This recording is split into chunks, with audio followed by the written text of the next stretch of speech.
I'm Tony Travers from British Government at LSE. This is a public lecture where we're going to hear from John McDonnell. I'll say a little bit about him in a moment. There is a hashtag for Twitter users and all the usual stuff here. The way we're going to do this is that I'll say a few words by way of introduction.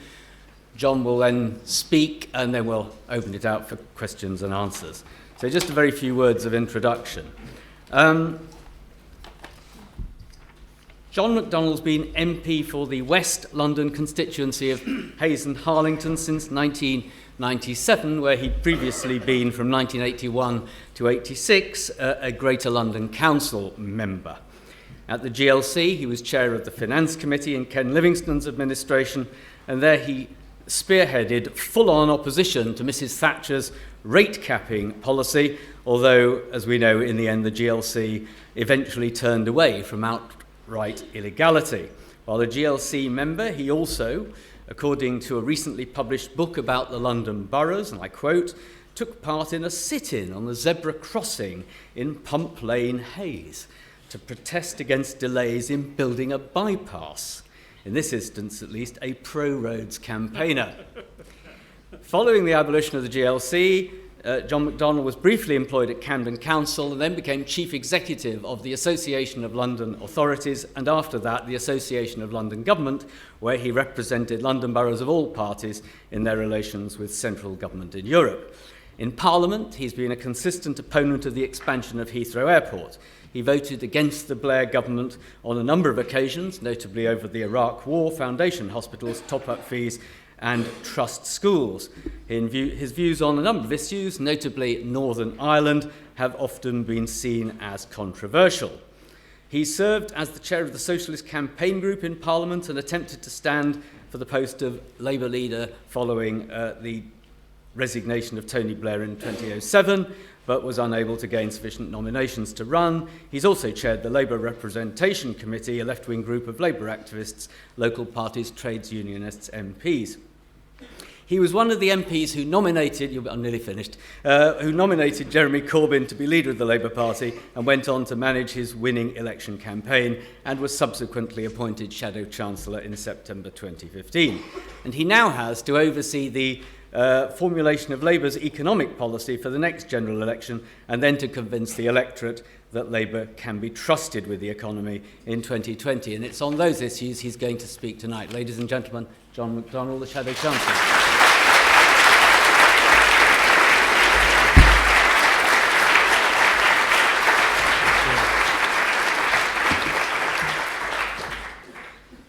You can see I've got some form.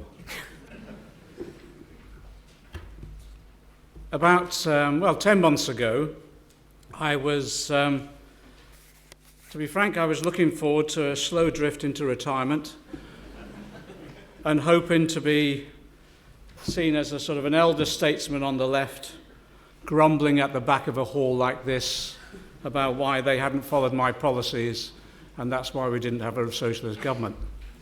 And then about 5 months ago, Jeremy Corbyn basically turned the political world upside down and became leader of the Labour Party. And his campaign at that point talked about new politics, and I think that touched a nerve of thousands of people up and down the country who instinctively understood the need for a radical change. And part of that new politics was the need for new economics. And the job that we all have now in terms of the Parliamentary Labour Party, the Shadow Cabinet, Jeremy Corbyn and myself, is to deliver that change. And I want to just give you a progress report on where we're at. I'm now not allowed to tell any jokes, use any props, and I have to be careful with my references of past Marxist leaders. A few weeks after Jeremy was elected, he asked me to become Chancellor of the Exchequer. And it was at that time that George Osborne was bringing forward his Charter for Budget Responsibility. I suggested to Jeremy that this was a farcical exercise by George Osborne.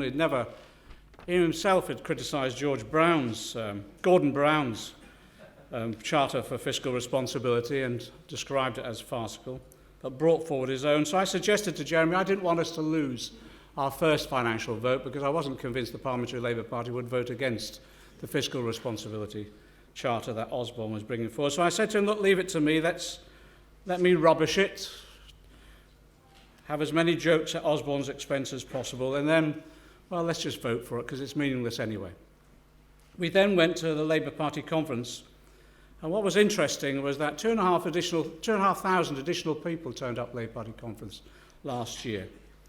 And the discussion was about how we should relate to the government's policies with regard to austerity. We came away from that conference, to be frank, remarkably surprised about the vast majority of delegates and members of the Parliamentary Labour Party taking the view that the party should become an anti-austerity party. I then went to Redcar and I met the steelworkers and their families, all of them losing their jobs.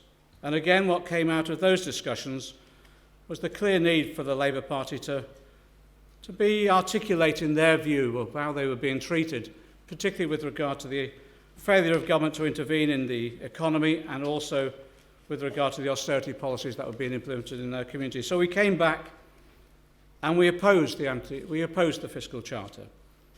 Some of you may remember it. It was a speech I made where I repeated embarrassing 5 times. And it was embarrassing. But actually, humility is good for the politician's soul every now and again. So from there on, the Labour Party became an anti-austerity party, which rejects the failed approach to macroeconomics that has done so much damage in this country and across Europe. And I'm proud of that, immensely proud. But this is just the beginning. It's not just bad macroeconomic policy which holds back the potential of the UK. We want to look root and branch at every aspect of the British economy, and especially how it interacts with the process of government. So one of the first things I did was to commission a series of reviews by respected figures in the fields in the key institutions of economic decision-making. So I've appointed Bob Kerslake, Lord Kerslake, the former head of the civil service, and Tony will know he worked for us at the GLC as well, so he has a long history of public administration. He's conducting a review of the workings of the Treasury. He's brought together an impressive team of experienced figures from the public and private sector to look at whether its current role and mandate are appropriate. In particular, I've asked him to look separately at the roles of the Treasury as an economics ministry and as a finance ministry. Alongside that, David, or as he calls himself, Danny Blanchflower, for those who know the Spurs team of the 1960s, formerly of the Bank of England's Monetary Policy Committee, is looking up into the makeup and the mandate of the MPC. I've asked him to report back on whether the MPC mandate actually meets the needs and the challenges and uncertainties of the future, or whether the changes need to be made. And we're looking at the mandate of the Fed as a comparator as well. I've appointed Professor Prem Sikar of Essex University into conducting a review for us of the operation of HMRC and whether it's fit for purpose. This topic now seems even more important following the recent revelations about Google's tax bill and others' tax bill as well. And finally, alongside all of the external reviews, my colleague Seema Malhotra is looking at the system of tax reliefs and tax expenditures which have developed over the years. And we want to understand whether they work as intended in incentivising business investment, particularly with regard to research and development and the development of skills and jobs. But we also want to make sure the government is monitoring them and making sure the taxpayer gets value for money for each one. All this work is important because it will help us understand why the failed policies of the past are still dominating so much of our public life. Developing that understanding is vital, but most of all, we need to begin to put forward the radical alternative which we believe our economy needs. And that's why I've assembled an Economic Advisory Council, and I've brought together some of the foremost economists in their areas to advise us in their areas of expertise, which range from labour economics to shadow banking to monetary and fiscal policy. The Economic Advisory Council includes Simon Wren-Lewis, Joseph Stiglitz, Thomas Piketty, Mariana Mazzucato, Anastasia Navratilova, and Diane Edson, and Anne Pettifer and Danny Blanchflower. And they're supported by an absolute mass of advisors and researchers, all of them volunteering their collective effort to develop the policy. I'm not sure what the collective noun is for economists. You may be able to advise me on it, but maybe it's an economy of economists. And that Economic Advisory Council is the new backbone of our new economic series, which was launched last month. And right the way across the UK, members of the EAC and others are speaking to packed halls about the important economic issues of our day. A series of lectures and seminars. And on May the 21st, we'll be inviting people to an annual conference on the state of our economy. Please come along. From the effect of technology on working patterns to the importance of a balanced economy or the framing of economic narratives, we're opening up the debate and we're listening to the brightest minds on the biggest topics. Again, I just hope many of you here today will join us for one or more of the events. They're all free and they're advertised on the New Economics website. Alongside all the public events, we've instituted an ongoing round of stakeholder visits and meetings ranging from individual businesses, including Microsoft and BT, to business organisations, including the CBI, the Federation of Small Businesses, the City of London Corporation, various trade associations, and the British Chambers of Commerce. We've established a series of meetings with trade unions, the TUC, a range of third sector organisations, think tanks, and educational establishments, including the Bank of England and the FCA. And the reason is because we need to listen to new ideas because the economy needs them. But to be frank, even more urgently, the Labour Party needs them as well. Since 2008, we've allowed the Conservative Party to set the economic agenda and to define the economic narrative. They successfully reimagined the crisis of the banking sector into a crisis of the public sector, and we need to learn lessons from that. The message which comes through time and time again from all the post-mortems of last year's election defeat for us is that the public don't trust Labour with the economy and the public finances. So we've got a fight on our hands, and we understand that, to win back economic credibility. It's possibly the most important fight for our party in a generation. We need to begin by underlining our commitment to bringing the government's day-to-day spending into balance. We also know the importance of borrowing for investment, which lays the foundations for future economic prosperity. Few things are more important than delivering the infrastructure our economy is trying out for, infrastructure which pays for itself by expanding economic activity and raising tax revenues. But to be frank, this is still the very beginning. We need a tax system which is fit for the 21st century in the era of globally mobile capital. We need to look deeper at the fundamentals of our economy, how assets are owned and shared, how wealth is created and by whom. Moving away from the image of a party which thinks only about how much it can spend to a party which focuses on how we earn. In the autumn, I spoke at Imperial College about the tremendous possibilities being opened up by technology in the so-called gig economy. But I also spoke about the importance of finding ways that the benefits of this technology are shared by society and does not just mean a race to the bottom, either in wages or in workplace rights. At the Cooperative Ways Forward conference in January in Manchester, I spoke about expanding cooperative ownership and developing a right to own. And the aim throughout all of this process is laying out how Labour can address the profound challenges facing our society and how it can do so in a way that's fair and inclusive and realistic. I don't underestimate these challenges. They are dramatic. We can list them. Climate change, rapid technological advance, an ageing population are just currently amongst the most obvious. Now, there's two ways in which we as a society can respond. One is that offered by the present government, is to retreat and take the path of least resistance. And it's become clear that this is George Osborne's preferred path. His talk on entering number 10 of a march of the makers and a rebalanced economy has proved to be just that, talk. Manufacturing output is significantly lower now than it was in 2008, while service output has boomed. Employment in London is up 12% since 2010. Employment in the rest of the UK has risen by just 0.3%. The UK's current account deficit has reached record levels in the last 12 months. Household debt, after many years of shrinking, is now rising rapidly. And productivity, that vital driver of economic growth, is lagging far behind comparable economies. The gap between the UK's output per hour and the rest of the G8 is now the biggest it's ever been since 1991. So that's a shriveled manufacturing sector, geographical imbalances, a colossal current account deficit, a growing dependence on household borrowing, and productivity lagging behind international comparators. To be frank, it's a wearily familiar list. These are long-term structural problems. They are the result of deep institutional weaknesses in the UK economy that have now survived successive governments. And they'll survive this one too. Far from making a break with the past, Osborne is a reversion to failed type. Since last year's election, the direction of travel has got worse. The limited restraints that were placed on the UK's financial system are currently being loosened. The head of the new financial watchdog, the Financial Conduct Authority, has been removed. A vital inquiry into the culture of the financial industry has been shelved. The bank levy is being whittled away to nothing, following lobbying from the largest multinational banks. Proposed new rules for senior bank managers have been ditched. Piece by piece, light touch regulation is being restored.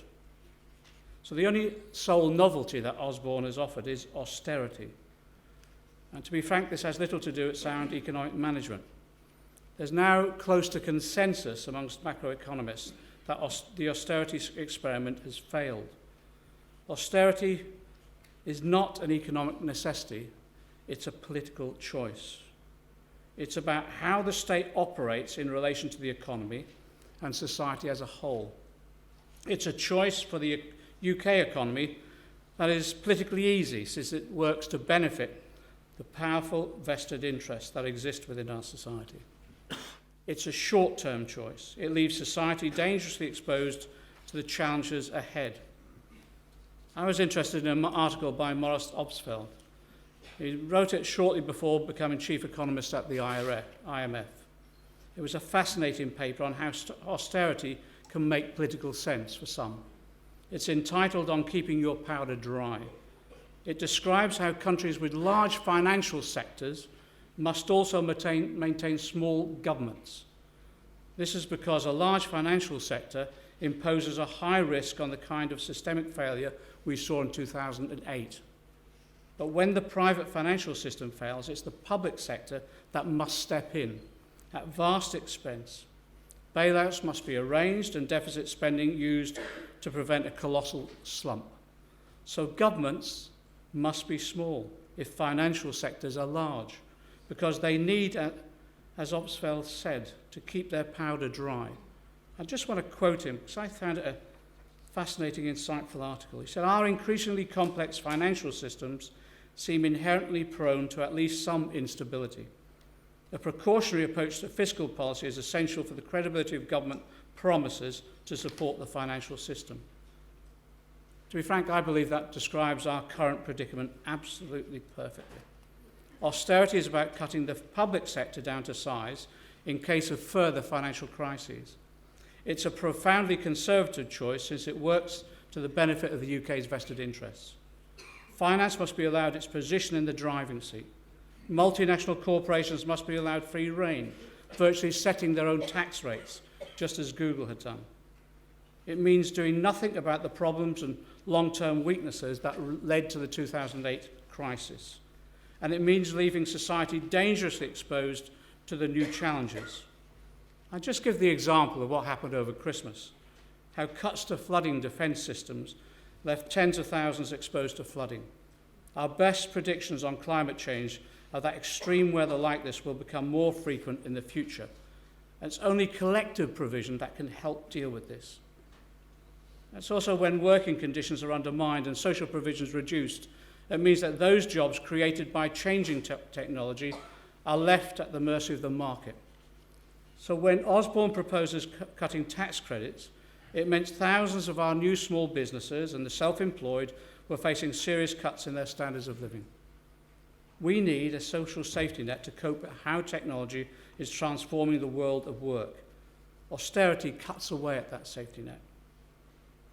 I want to talk about Labour's alternative. We can view this choice the other way around. We can think about how we can change our economy to suit our society rather than changing society to suit our economy. So Labour now opposes austerity. We will always defend the good that has been won, whether it's the National Health Service or in-work benefits. This is not enough, though. We need to go much further than simply offering a defence of what we already have. New Labour offered a political settlement in which the private sector and its major vested interests would remain largely untouched, but public spending would be maintained. That political settlement came to a crashing halt in 2008. And we, as a Labour Party, we have to be honest about that. That is the only way we can claim that to have learned the lessons of the great financial crisis. So to be frank, we cannot turn the clock back to 1997. However, old Labour solutions won't work now either. Demanding a higher and higher rate of public spending from an economy with the UK's structural weaknesses is unsustainable. And nor can we simply demand top-down nationalisation as a panacea. The old Morrisonian model of nationalisation centralised too much power in a few hands in Whitehall. It had much in common with the new model of multinational corporations in which power is centralised in a few hands in Silicon Valley or in the City of London. It won't work in a world in which technological change is providing opportunities to decentralise power. We cannot turn the clock back to 1945 either. I want to quote, I'm glad you're sitting down, I want to quote Friedrich von Hayek.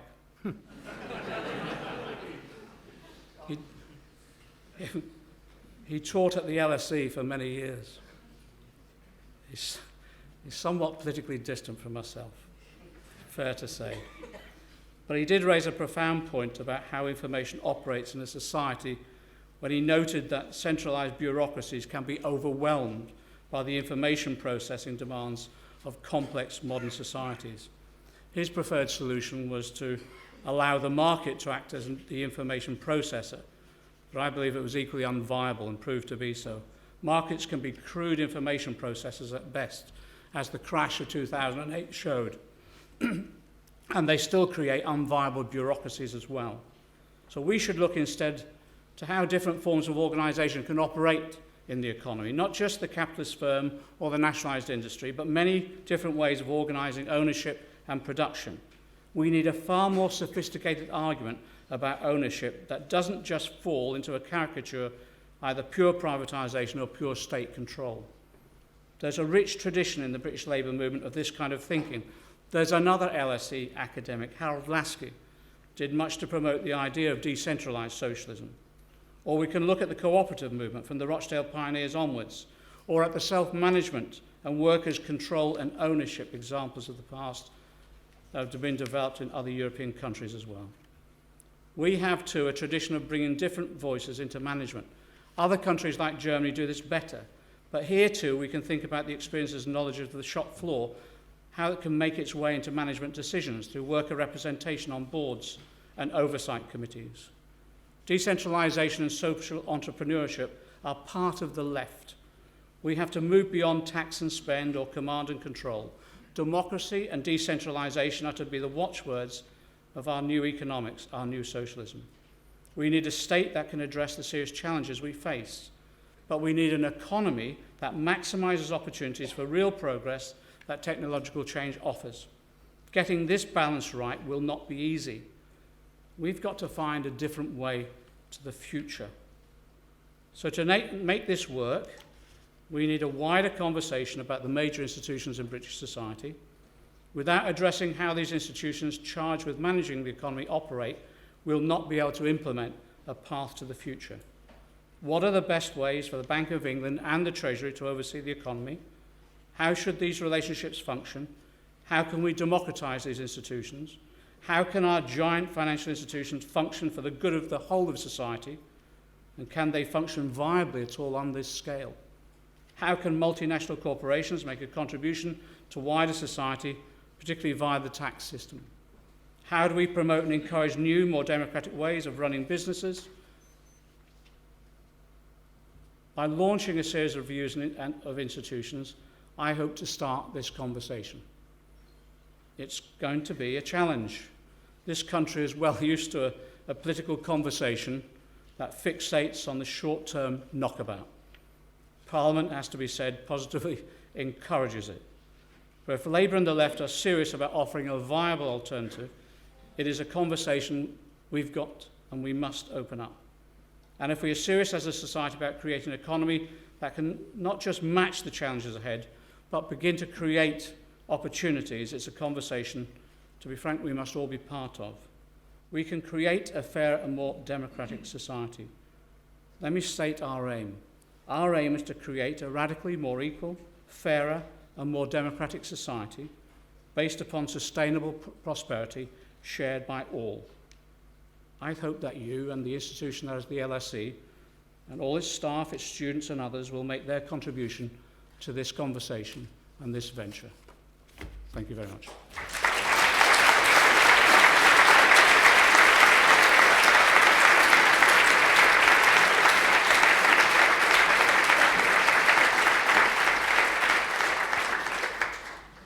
Okay, just to start the questioning, you referred yourself, John, to the challenge of the lessons of 2008 to 10, and indeed the fact that the Labour Party lost the 2015 general election. Now, I know you're some way out from a general election in 2020, but in a sense, what do you see about what happened in 2015 that informs the kind of things you think the Labour Party needs to do now to make it win back the confidence of the electorate, which you've just said it didn't have in 2015? This is the debate we've been having at Shadow Cabinet, which is meant to be confidential, but as everything leaks, I might as well tell you.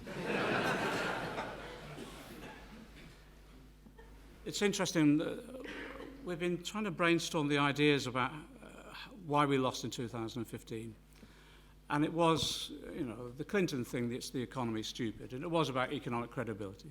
And we've been trying to work out what the strategy was and how it failed. And Ed Balls' strategy was to demonstrate economic competence in comparison with what he described as Osborne's economic incompetence, because I don't want to personalise this, but every target that's been set by George Osborne since 2010 is largely missed. We were supposed to wipe out the deficit by last year. All those individual targets, and you could have a checklist of failure, and you could compare that with some of the work that Ed Balls was arguing for, and Alistair Darling before him, actually, to give him his due.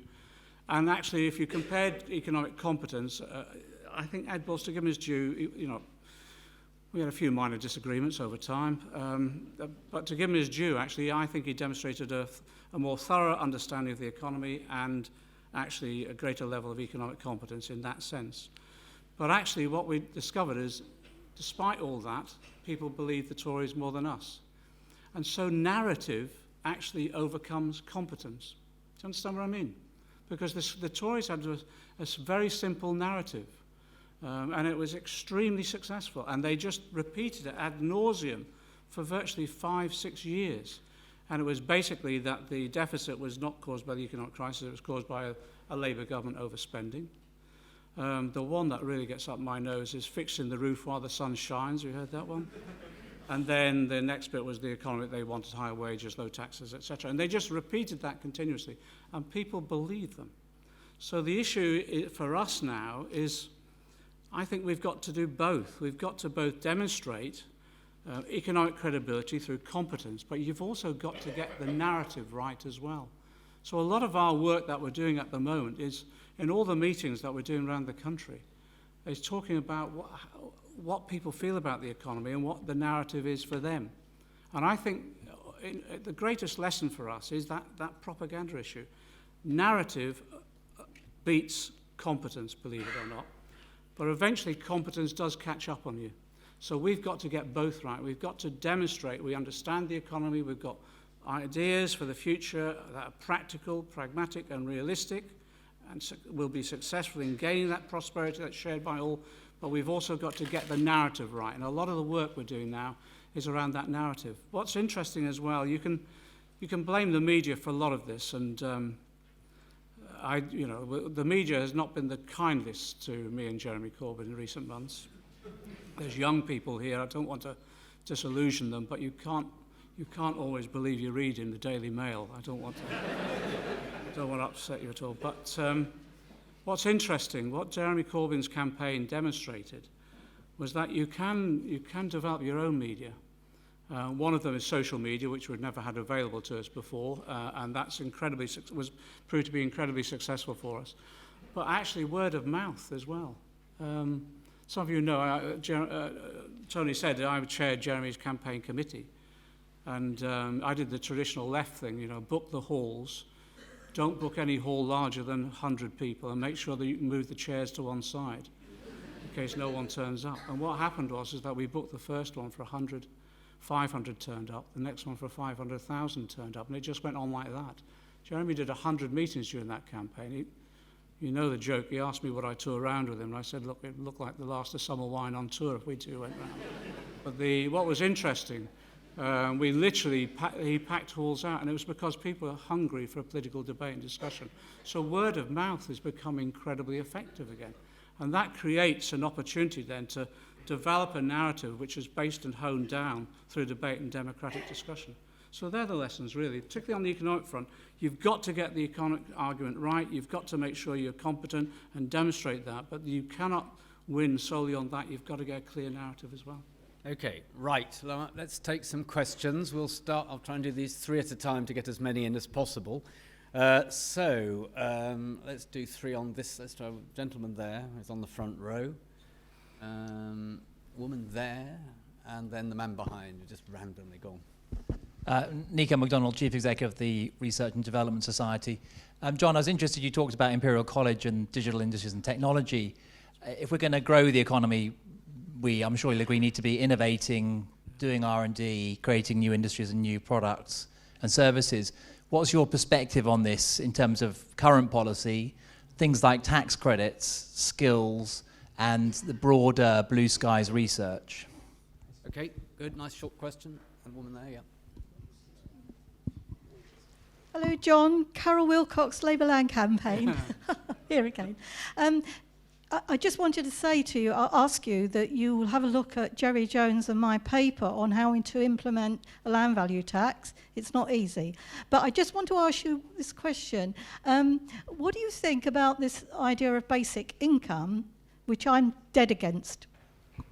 Okay. Anybody else has got anything else they're against and want to try it out? Tonight's obviously the night. Okay, very good. Gentleman behind. Mr. McDonnell, good to see you again. Hi. I want to ask you a question about boom and bust. Now, we heard many years ago that we'd eliminated boom and bust. Isn't the fundamental truth that under a capitalist economic system, you can't eliminate it? And as Professor David Harvey says, capitalism cannot solve its crises, it just shifts them around globally. And I think he said it in this place with Professor Tony Travers. He did. Right, good. Okay, 3 nice short questions, Okay. John. All right. On the research and development issue, the 3 areas, I'm touring around meeting all these different organisations, and it's interesting just the commonality of view that's emerging about the need for long-term patient investment. So that's in skills, infrastructure, and new technology. One of our advisory group, as you know, is Mariano Mazzucato, who's developed the work around using the strategic state to create both products and markets working with the private sector. And a lot of that is linking up with academic institutions, etc. And it's interesting the examples that she gives from the US, where, you know, Apple, for example, started up with a government grant. Some of the new technology on face-to-face, on direct contact, government grant as well. She did our first lecture. I was a bit worried when she said, actually, some of it was from the CIA, but there you are. So all the emphasis, and that's why I chose Imperial College with the greatest respect when I did that lecture, because if you remember when I spoke, I was surrounded by all these startup firms in new technology that were developing there. So research and development is absolutely critical, and it's the one thing that suffered under this government in recent years and the cutbacks that have taken place.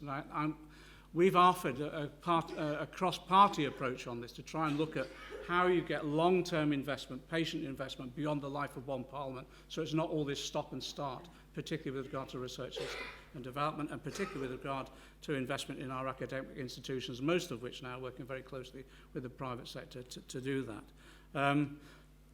On the tax reliefs, I don't want to frighten people, but what Seema's doing is she's going through a sample of tax reliefs and these tax expenditures, which are reliefs meant to change behaviour, just to see what's effective and what's not. Consulting as wide as we can. We'll come and have a chat with you about it, if that's okay. Consulting as wide as we possibly can to see what actually is producing long-term benefit, particularly with regard to the direction we want to take our economy in, which is around balancing up our finance sector with a manufacturing base based upon new technology. And that will require a large amount of research and development investment. The problem that we have at the moment, and you get more shocked by this, I shouldn't be after 18 years in Parliament, I suppose, is the number of tax reliefs that have been developed and never monitored by the Treasury after they've been introduced for their effectiveness. And some of them are shockers, to be honest. And so all that will go on, and we'll bring forward, I think, a tax regime which I think will be fairer and more effective, particularly in the long term. But on the skills, infrastructure and new technology, they're the areas that we have almost consensus on, like with the CBI, Federation of Small Businesses, the whole range of organisations I've spoken to, they all say the same thing. The worry about long-term infrastructure investment under this government is if you look at what the Charter, look at the debate around the Charter and the CSR this time round, you'll see that public investment is charted to go down about 1.3% of GDP by 2019-2020. OECD is saying it's got to be 3.4 just to stand still. So that's worrying, to be frank. In addition to that, we raised the issue, I'm going on too long, but let me do this. We raised the issue of the earned income of large corporations and others sitting on anything between 500 billion and 700 billion in this country and not investing, buying shares back in some respects. Why is that happening? Maybe it's because the tax relief regime isn't working effectively to attract their investment. Maybe it's because we haven't got the strategic state that we need to prize that money in for infrastructure and other research and development investment. So that's the work we're doing. I think it's really exciting, to be honest. People think I'm just a boring bureaucrat, but it works either way, doesn't it, really? On land value taxation, look... So you're a supporter of land value taxation? Well, I've argued for it for quite a while. It will go into the review that's taking place amongst our experts, Prem Seeker's review. They're doing a review of HMRC. They're looking at our tax base as well. They'll bring forward a whole range of suggestions, so we'll be looking at that too. I've campaigned on land value taxation. If nothing else, like Tony, just getting a wider range of council tax bans might help as a first step anyway. On basic income, some of you may know, Joe Riles here, between us, we organised for the last 2 years these things called the People's Parliament at the House of Commons to open up the building the same way we did at County Hall to anyone who wants to come in, talk about an idea. And we had a session on the basic income, and I found it really interesting. And I went along to the group that was campaigning around that for annual meeting to listen to it. And again, it's an idea we want to look at. To be frank, child benefit was a form of basic income. It was a first step towards it. So I wouldn't dismiss benefits that are not related specifically to the contributory principle either. On boom and bust, I wish Gordon Brown hadn't used that phrase. and I advised him against it. Capitalism obviously is inherently crisis-ridden at times and goes around these various cycles. What we're trying to do is make sure that we harness the resources of capitalism to the benefits of the whole of our society and to prevent, hopefully, the scale of crises that have occurred in the past. Again, as I said in my speech, we're asking quite challenging questions about the solutions of the past haven't worked, so how do we look at new ideas? And part about that is about democratising our economy. In the 1980s, there was a big discussion in the Labour Party about what was the meaning of socialism. And I remember Neil Kinnock sent Bernard Crickoff, again a lecturer around the corner at Birkbeck, to say what was socialism. He came back with a simple phrase: it's about the achievement of equality through democracy. And I think our democratising our economy is part and parcel of that. And in that way, you can avoid the inherent crisis-ridden nature of capitalism, or at least avoid its worst effects. Right, 3 more. Chap in the front row there, and woman in green at the back, and then man in blue here. Right. Hi, John. Oh, hi. Sorry, couldn't see that. I voted for Jeremy in the last leadership election. I was very impressed with the new politics and the idea of grassroots. And I've been very fed up with the shadow cabinet murmurings and the PLP problems as well. But I'm starting to worry people like Seamus Milne are possibly getting a bit too much power and setting the economic policy too much. And it is really kind of aggravating a lot of the issues. Would you say there is a problem? Could you reassure me that there isn't one? When you say you're worried about, keep the microphone. When you say you're worried about the shadow cabinet, you have unravelled it a bit. Unravel it a little bit more. What worries you? Because it's an interesting point. Well, there's obviously problems in trying to produce a clear message of what they're trying to do, and there's a communications team and the individual MP sort of disagreeing publicly. It's not that there is clearly some sort of problem there which needs to be addressed. Okay, all right, very clear. And woman back. Maggie Ellis, I coordinate a European group about e-health technology, and I am very alarmed that your shadow cabinet is not making sufficient in the economy about the value of e-health technology to the country. Policymakers in this country are very slow to introduce systems proved to be cost effective. What are you going to do about it? Do you want to explain that and give the examples of it? Because I think it's quite Well, important. for example, it's a great area of work. in the East End of London, they have a virtual ward. 1,000 patients were treated last year. They were given computers at home to measure their own health. They could see the doctor in the hospital. They didn't have to go there. They didn't have to get infection. They didn't go by ambulance. They didn't leave their dogs and cats at home. They were very happy. And they saved £500,000. Yeah.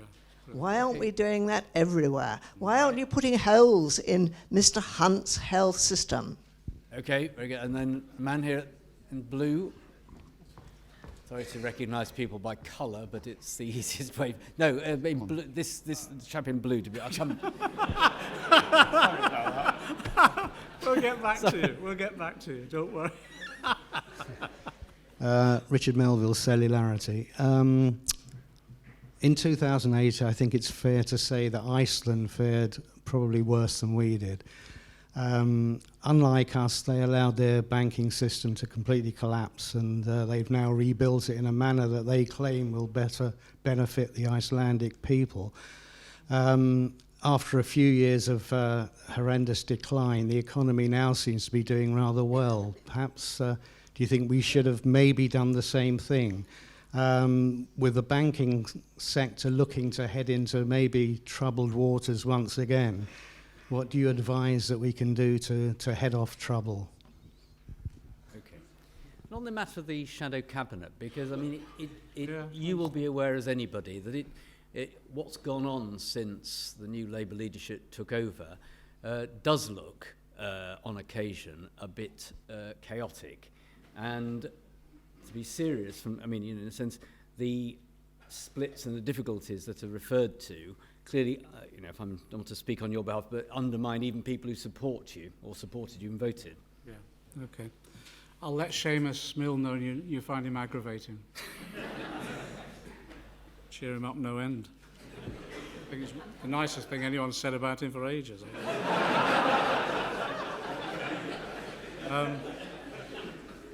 He's a friend, and actually Seamus has been superb in terms of his work with us.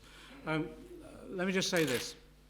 In terms of the shadow cabinet itself, the new politics we've tried to introduce is make sure that people are fully involved and there's democratic debate and discussion. I keep saying to people, don't mistake democracy and discussion for dissent and division.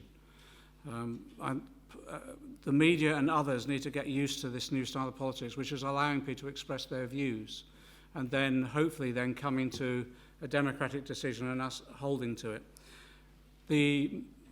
On the vast bulk of issues, there's general agreement. Where we've had a significant disagreement was over the bombing of Syria, and that's why I advocated a free vote, and that was accepted by the Shadow Cabinet, condemned by David Cameron as a lack of leadership on our part, and then 3 weeks later he announced there'd be a free vote on the EU for the Conservative Party. So I find it somewhat a bit bizarre.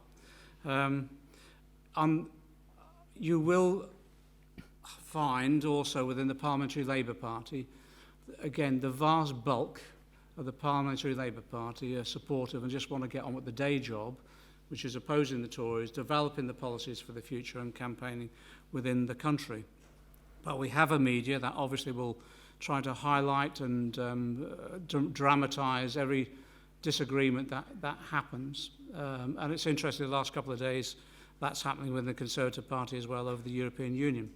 But what we're trying to do is make sure that everything we do is thoroughly discussed, absolutely thoroughly discussed. So it is about really having democracy. I went 18 years in Parliament, you know, it got to the stage where sometimes under New Labour, the amount of democracy became extremely limited, and levers were pulled and hands had to go up.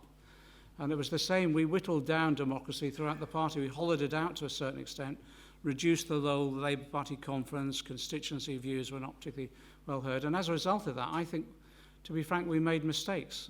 I think when you have a hollowing out in democracy in that way, horrendous mistakes can be made. I give the two examples of where it happened, where people, I think, were forced to vote against their best judgment, and that was Iraq and tuition fees. And both of them, I think, have come back to haunt us over the years.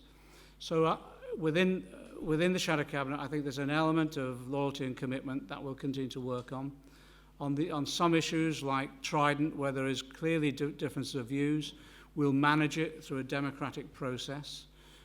Expect the media to report that appallingly, because that's the nature of the media at the moment. But I think I just assure you that there's an element of goodwill there. There is a small group within the Parliamentary Labour Party, a very small group that haven't come to terms with Jeremy's mandate yet. And some of them, to be frank, feel dispossessed because they saw their political careers in a standard trajectory and they feel that's been pulled away from them. But what we've done is try to invite people back in. There were a number of people who refused to serve in Jeremy's cabinet. Everyone was offered a position. Some refused to serve, and it was bizarre. They refused to serve on positions they weren't offered on the basis of policies they hadn't read. It was extraordinary. But what we've tried to do is bring them back in, and bit by bit, people are coming back and doing pieces of work for us, and in that way, I think we'll be able to hold together and develop the policies. But it is, you're right, people don't vote for a divided party.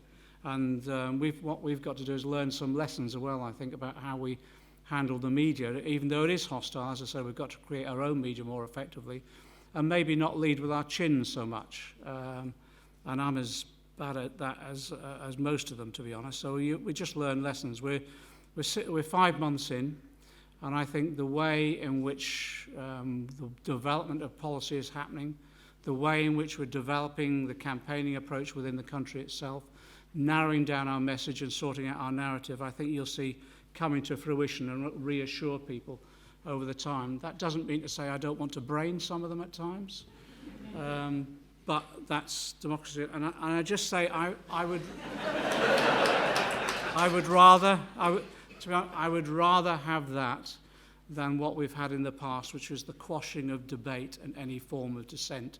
What we're building up now, and it's beginning to happen as a change of culture, which is to respect dissent and respect the other person's point of view, and actually as a result of that maybe learn some lessons from it. That's the style of Jeremy Corbyn as well. There was a lot of kerfuffle about the reshuffle taking ages, and to be honest, I was bored with it as well. But the way that Jeremy wanted to do it, he's a very caring, considerate person. He just wanted to talk it through with people, look at different options for them, work it out, and that's the nature of the new politics we're introducing. I think it's more humane and has an element of I think has an element of humanity about it that's lacking in politics in the past. In terms of the e-technology and health, the reason I asked you to expand on it is because I think that's the way that many people now are arguing we should go, and the experiments that have taken place in different parts of the country have proved to be so effective.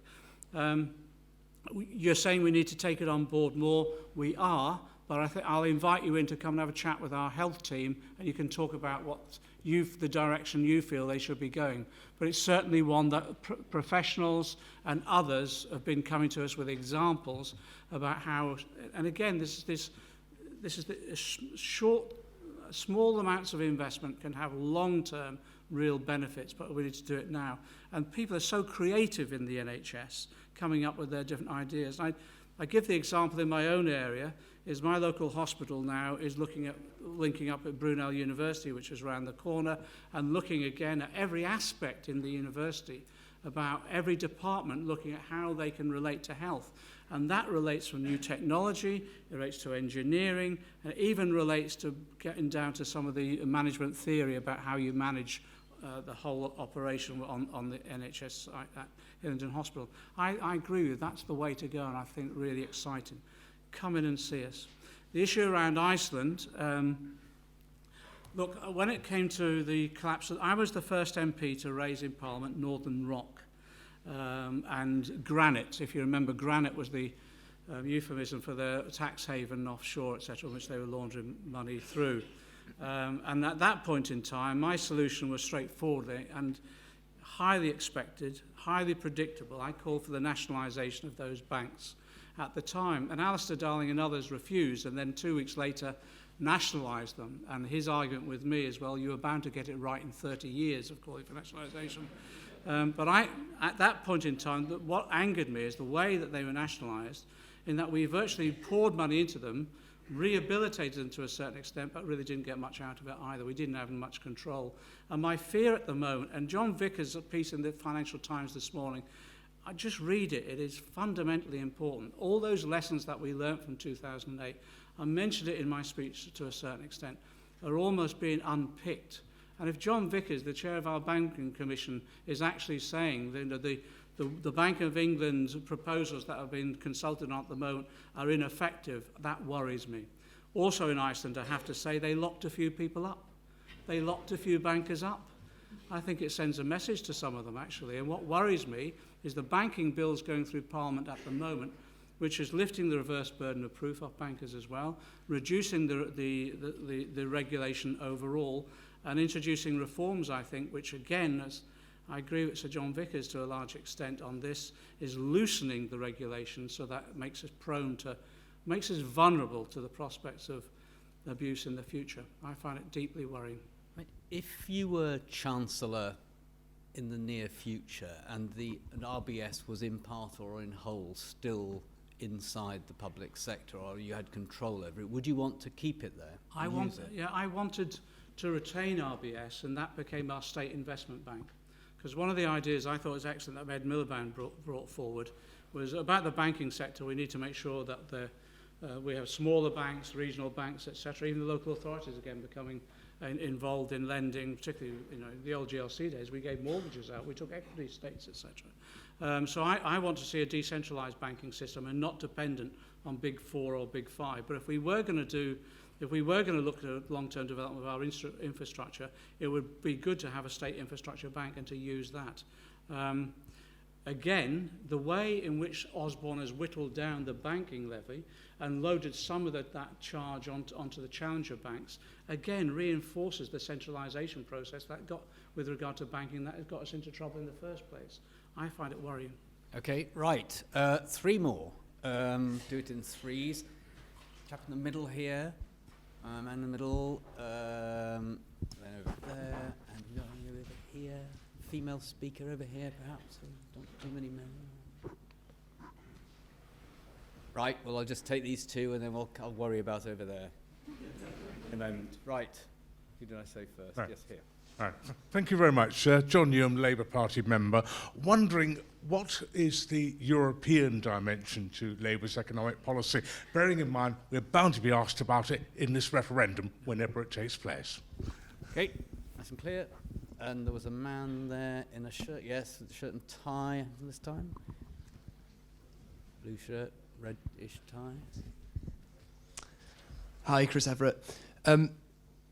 Just going on from that question, actually, you mentioned new politics. Surely part of this novelty will be honesty, and I just want to know why you're not being honest about your real views on the European Union referendum and joining with your 7 other colleagues in Labour Leave. Okay. And I take the man here in the orange, who's been very patient. Good evening. Ian Shirley, a Labour Party member. I'd like to ask, one of the issues we talk about at the moment is infrastructure. And one of the fundamental things, it seems to me, that we need to do is to expand Heathrow. And I'd like to get your views on that.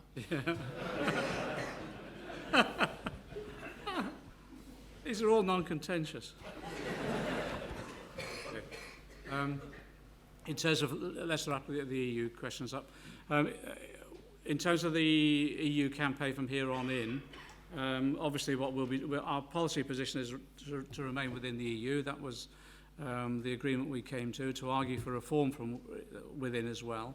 One of the key issues that we'll be raising, which is the one that we've been pointing out in Parliament and in public for the last few weeks, is around agreements around tax evasion, tax avoidance. So we arrive at a common policy on that. Jeremy on Thursday is meeting with European Socialist and Social Democratic leaders, and we're going to bring forward, the idea is to bring forward a further meeting around those to look at a long-term reform agenda for Europe, particularly looking at the development of economic policy that we can work together on. In addition to that, it is looking at the role of the various economic institutions within Europe to see how they can harness, and we can harness them and work with them with regard to our own commitments about anti-austerity, long-term infrastructure investment, etc.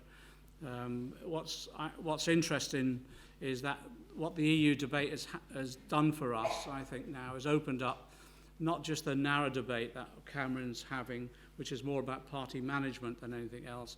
It's opened up for us now, and particularly for me, it's opened up the opportunities that Europe can provide us as long as we work cooperatively together. And that's the point you're making, is because I'm old enough to have voted in the last referendum, and I voted not to go in. And I've been somewhat anxious about the way Europe has gone. Not to stay in. No, not to stay in, that's right, yes. Yes, that's right, yeah. Oh, we both remember Harold Wilson, that's how old we are. But I've been convinced of the need to remain within in terms of jobs and commitment, etc. And also the internationalist approach that we've tried to develop as a party in terms of working cooperatively with others across Europe and elsewhere in the globe. But I do see the need for a reform agenda, and the good thing about the EU debate now, it will enable us to bring forward a reform agenda. Yanis Varoufakis is a friend of mine. We've got him doing one of our lectures. I can't remember what date it is, but one of our lectures and seminars. He's just launched a DM, which is about a 10-year program of reform. Mélenchon has done exactly the same thing. So we'll be inviting them to participate in our debates over here about the long-term future of Europe. So I'm trying to be as honest as I can. And that's an honest position. I'm now supporting the... Sorry to interrupt. I mean, isn't there a problem, though, for the Labour Party, and particularly for those in your position in the Labour Party, that is the very things that David Cameron is trying to negotiate are pushing it away from the things that make it easier for people like yourself to want to stay in the Labour Party, given at one point you didn't? Yeah, the whole agenda for Cameron, as I say, I think is about party management, and he'll come back with Peace in Our Time type document, I'm sure, on Friday morning, and he'll phrase that as a huge success. No one will really believe that, I don't think. But so we've got to move the debate onto the real agenda, which is what does Europe mean for us? And I've been touring around a lot of northern cities at the moment. A lot of jobs, particularly in the north, where we've not been able to create them through this government. A lot of them have been created as a result of cooperation in Europe. So a lot of jobs are dependent with regard to our relationship with Europe. And it's interesting, northern MPs on left, right and centre are campaigning vigorously to remain within the EU. And again, mind you, there are splits. I spoke to the CBI in a dialogue with them, and there's splits within the CBI and elsewhere. It's interesting. But no, we'll be campaigning on an honest basis on that way. But we'll look to develop our reform agenda. With regard to Heathrow, I'm the MP for Heathrow. People know that, do they? Yeah, okay. I mean, surely the great thing about Heathrow is it produces jobs at all parts of the labour market, lots of them. Don't get me going. No, let me tell you the position on Heathrow. And what's nice about it, within the Labour Party debate, this is your point actually, the way in which people have respected my views, even though at the moment I think I'm in a minority, but I think I might be in a majority soon if they're not careful. Curious alliances with Zach Goldsmith, Sadiq Khan, Boris Johnson is my next door neighbour, who's promised to lie down in front of the bulldozers.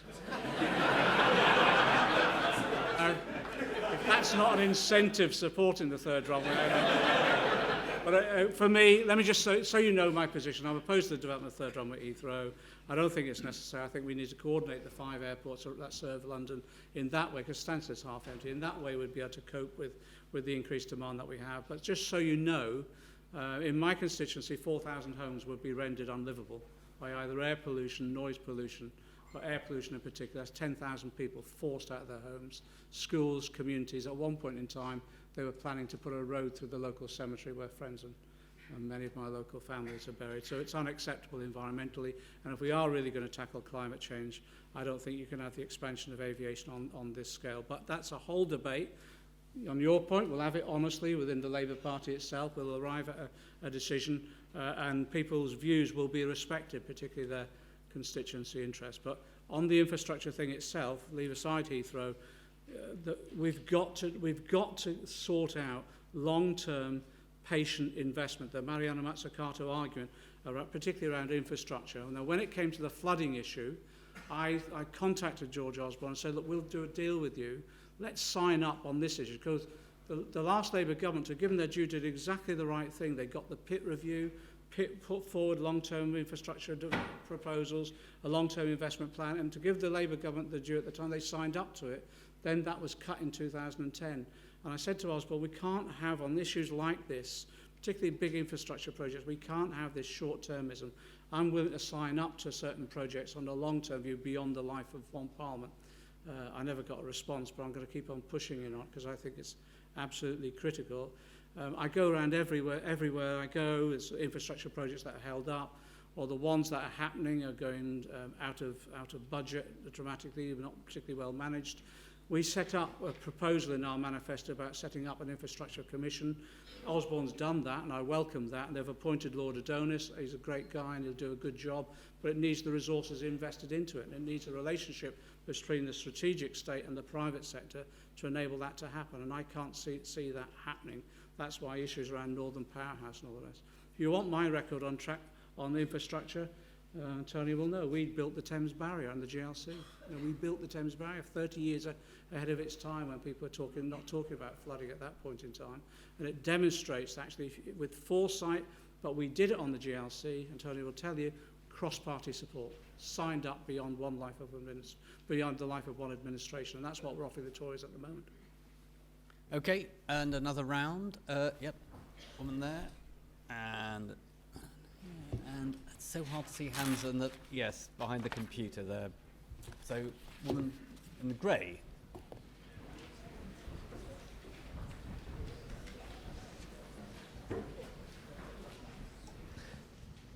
Is it the questions boring or the answers? People are Don't worry. I think maybe people coming in as well. Oh, there's people coming in as well.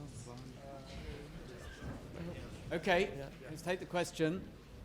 Hello. So what do you think of the Bank of England's macroprudential powers over buy-to-let in the housing market? Yeah. And do you think the Bank of England could or should have a mandate to decrease inequality? Yes. Okay, and where did I go second? Even I can't remember now. So in fact, the reason people are leaving is I've just been whispered to me. We were supposed to finish at 7:30. Oh, so sorry. another piece of excellent chairing on my part. Sorry. Gentleman here, and then over behind the computer. Yeah. So that's what's happening. When the Corbyn leadership came in, there were some sound bites about opposing austerity. And today, we've heard from you some Westminster Village sound bites about opposing the austerity. Yeah. But let's get real for a moment. There are millions of people in this country who are suffering very badly from the austerity. People with severe health problems who used to be helped with them and who are no longer being helped with them. People who can't put food on the table for their children. What we want to hear from the Labour Party leadership is what it is going to do about the austerity. Okay. Third question, exactly behind the computer. Thank you. Thank you very much, Shadow Chancellor. I noticed that you said that decentralisation and democracy will be the watchwords of our new economics and our new socialism. I also detected the slight hint towards George Brown almost as much as to Gordon Brown. So would you consider returning to that Operation Teddy Bear style approach of splitting apart the Treasury's budgetary roles from its economic planning roles? And if so, how would you achieve it? Yeah. Little Neddy. Oh, that's really good. The Freudian slip around George Brown and Gordon Brown is because we've been discussing that exactly. My view, and I'm not trying to preempt Bob Kerslake's Treasury review, But that's why we've said look at the Economics Ministry and the Finance Ministry roles. Because my view, is, and it's been for a long while, and it isn't just under Labour or Tory, it's right the way through, is that the Treasury now dominates government. Nothing moves in government now without Treasury dominance. Its fingers are everywhere. And I just want it to get back to its job of managing the finances, sorting that out. You know, when HMRC was founded under Customs and Excise and Revenue merged together, again, 3,000 jobs went overnight and then another 12,000 jobs. And again, the Treasury took its eye off the ball completely. And as a result of that, they lost all that expertise. You know the figures. Richard Murphy's argument around tax evasion, tax avoidance is 120 billion a year. Can't collect all of that. Maybe 30 billion could be collected. But it's as a result of that loss, that almost hollowing out of the HMRC during that period. I worked with PCS, the trade union, and they were warning of this. I was meeting tax inspectors with years and years of service who were then being laid off. And it's things like that, little parts of the Treasury remit that they haven't got right because they're fiddling in everything else. Now, I would like BIS to be a proper economic development department. Now, when Harold Wilson did this, I know this sounds like Back to the Future, but when Harold Wilson did this, the main problem he had is he had George Brown in charge, and he was a drunk. Sorry. But a creative drunk in some respects.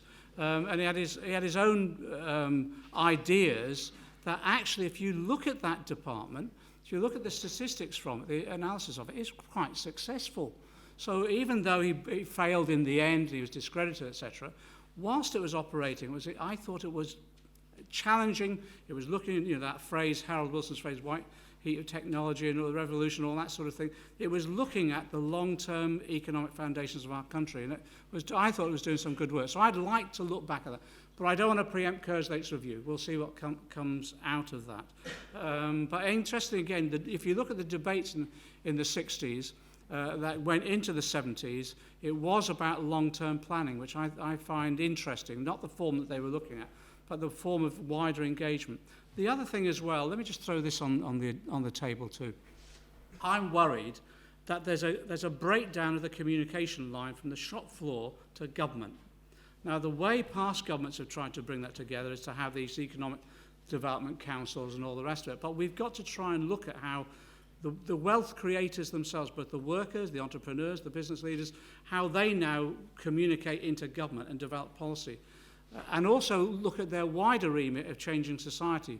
One of the ideas that Tony Atkinson brought forward in his book on inequality, for example, was the establishment, as they have right the way across Europe, of social economic councils, where you have all sides of industry and civil society coming together with a sort of mission approach. They're given a mission to look at something and tackle the issue and bring forward reports to government. Now, that operates right the way across Europe. Now, Tony's idea on that, and we're preparing at the moment a paper for the Shadow Cabinet to look at whether we want to float that, but also try and get Osborne and Cameron interested in it, so it becomes, again, a bipartisan approach to doing something useful, so not waiting for a Labour government just in 2020. And one of the ideas I'd like to throw at them is inequality. How do you tackle inequality? And that would have ramifications right the way across industry as well as society itself.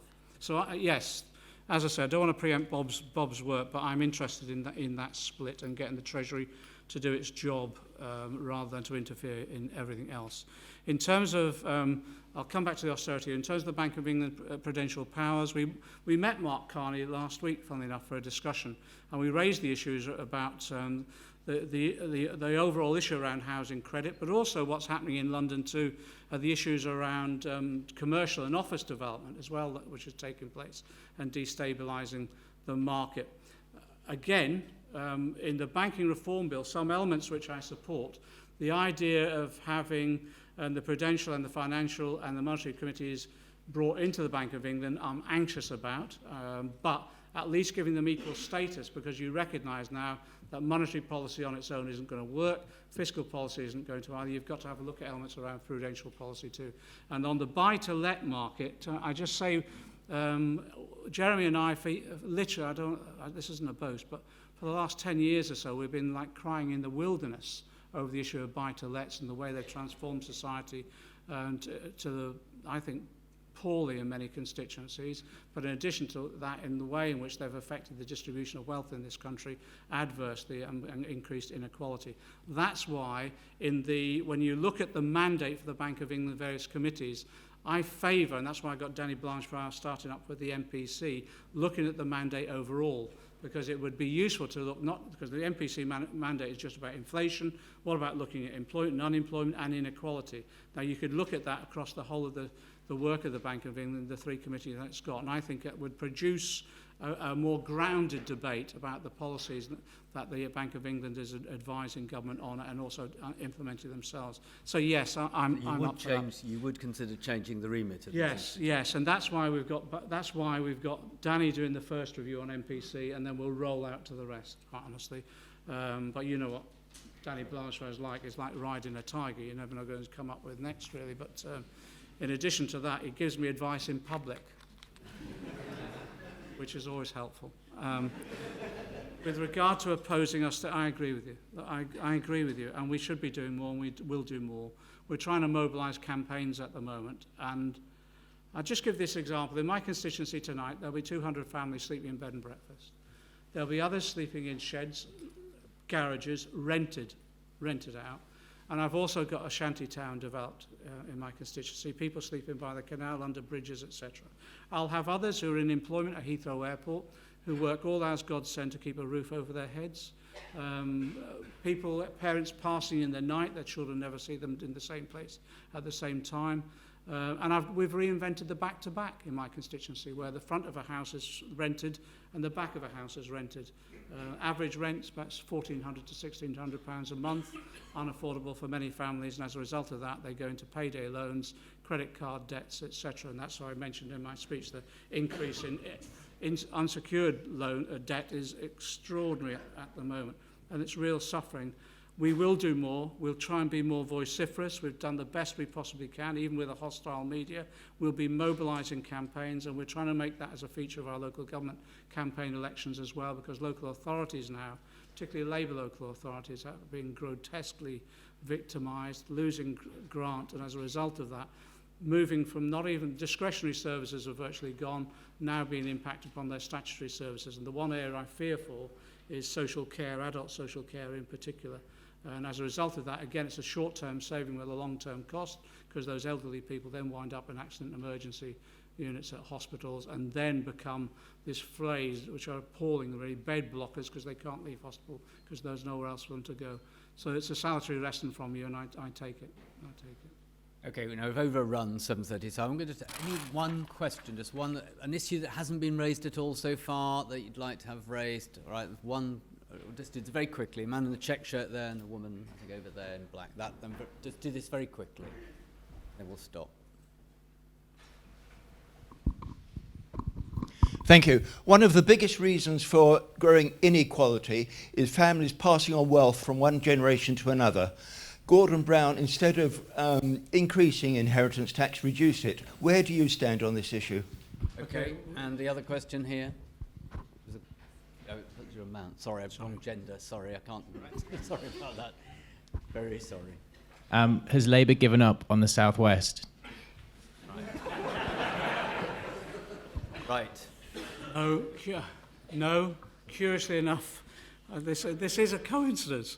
But curiously enough, Jeremy, Tom Watson and I are doing stuff down in the Southwest, and first week of April, we've got extremely strong parties down there now. We'll be mobilising effectively, but one of the issues we're going down there again is to talk about the needs of the Southwest. One of the things that came up in some of the meetings I've done down there already, it's interesting, the number of small businesses that have set up down there is quite remarkable. All of them have the same demand, infrastructure investment, particularly around broadband, because it's holding them back. So that's why Tom Watson's going down there with us, because he's leading on the digital revolution. And so, no, not at all. We're not giving up on any area of the country. Our membership has doubled since last May. It's absolutely doubled. And we've got a vibrant, active party working within the community and mobilising right the way across the piece. But we're trying to make sure, and there's part of this decentralisation argument as well, we're trying to make sure that the Labour Party now is evolving into a social movement, almost in the way it was when it was first founded.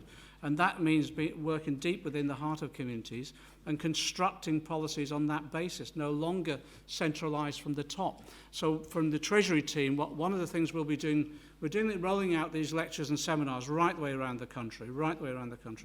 But what I want to do is then evolve that in, if we can, to next year, into more detailed work. For example, how communities come together to construct their own local budgets and construct their long-term economic plans for their area. In that way, I think we'll be able to ensure that areas like the South West take a leading role in developing their local economies, and also we learn lessons from it.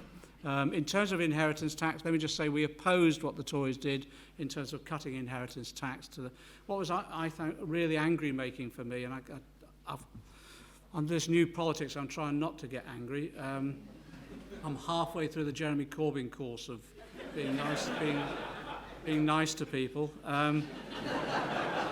And what angered me, at the same time as the Osborne was cutting inheritance tax to the richest, 60,000 families in the country, that was when they would bring forward the cuts to tax credits. And I found that was a demonstration about austerity being a political choice, not an economic necessity for us. We've got Thomas Piketty on the Advisory Council. Our next meeting, I'm looking at James here, I think our next meeting is in 2 weeks' time. It's a week's time, I think it is. And one of the commissions we've done is ask him to bring forward his ideas about how we move forward based upon the book that he did. And we're going to try and work those up. I've also invited Rachel Reeves to come back and do a piece of work around this. Some of you may know she's done some brilliant articles recently around inequality and wealth in particular. So I want to try and link those two together, bring forward a consultation paper, and then that becomes part of our policy development overall. It's an area we've got to look at, and we've got to do it creatively, and we've got to do it in a way in which demonstrates that we can bring along the vast bulk of the population with us. But again, it's just staggering the way in which wealth has been redistributed in this country from the middle and low earners to the richest within our society. And that, if I went down to Occupy on a regular basis, and if one thing came out of Occupy of real understanding and meaning, it was that 1% and 99%. And that's what our society is framed as at the moment, and I think that's what we've got to challenge. Okay, right, we must finish now. Now I'm afraid I've got some instructions in reverse order here. So before I ask for a round of applause for John McDonnell, I'd just like to thank you all for your patience for my timekeeping, or my failure to know what the time end was at all. I want to ask you to hold back when we've given a round of applause, so that it's possible to get the Shadow Chancellor up the gangway here. And beyond that, I'd just like to thank him for coming here this evening. I know he's not feeling 100%. And also to thank all of you for your questions and for being here this evening. So thank you all.